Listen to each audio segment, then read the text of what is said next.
Tek jedna pobjeda u 6 rundi grupne faze bilans je košarkaša i gokeja u ovosezonskom nastupu u FIBA Ligi šampiona, od koje su se oprostili porazom od Galatasaraja u Laktašima.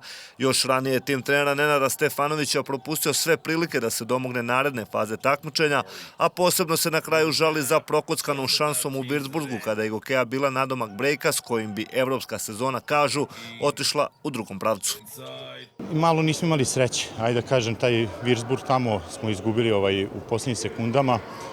Ovo ostalo, svaku utakmicu smo bili u igri. Ne mogu kažem da smo jednu utakmicu izgubili, sem ovde Birtsburg 30 razlike, ali svaku utakmicu smo bili u igri.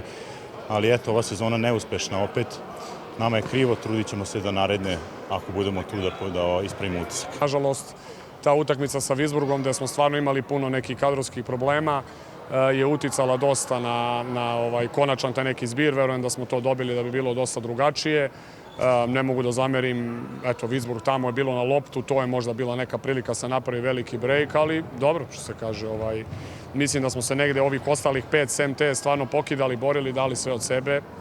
Više sreće drugi put. U posljednjoj rundi grupne faze Galatasaray je u Laktašima opravdao ulogu favorita. Istanbulska ekipa vodila je od početka do kraja utakmice, koja je okončana rezultatom 82-65. Imali smo energiju. Mislim da smo imali energiju, energija nije izostala, ali taj ofanzivni skok je pravio rezultat u njihovu korist. Imali su 11 na poluvremenu, oni su dobra ekipa, dobro selektirana, bez obzira što su došli bez nekoliko igrača, vidi se da su odličan tim, a mi tražimo u proteklih par utakmica neku pobedu, da se malo dignemo, da dignemo to samopouzdanje.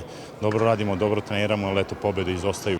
Košarkaši i gokeje, koji su u crnoj seriji od 7 vezanih poraza u svim takmičenjima, do kraja godine očekuje abaligaški ispit. 20. decembra gostuju FNP-u, a 8 dana kasnije u Laktaše stiže čačanski Borac.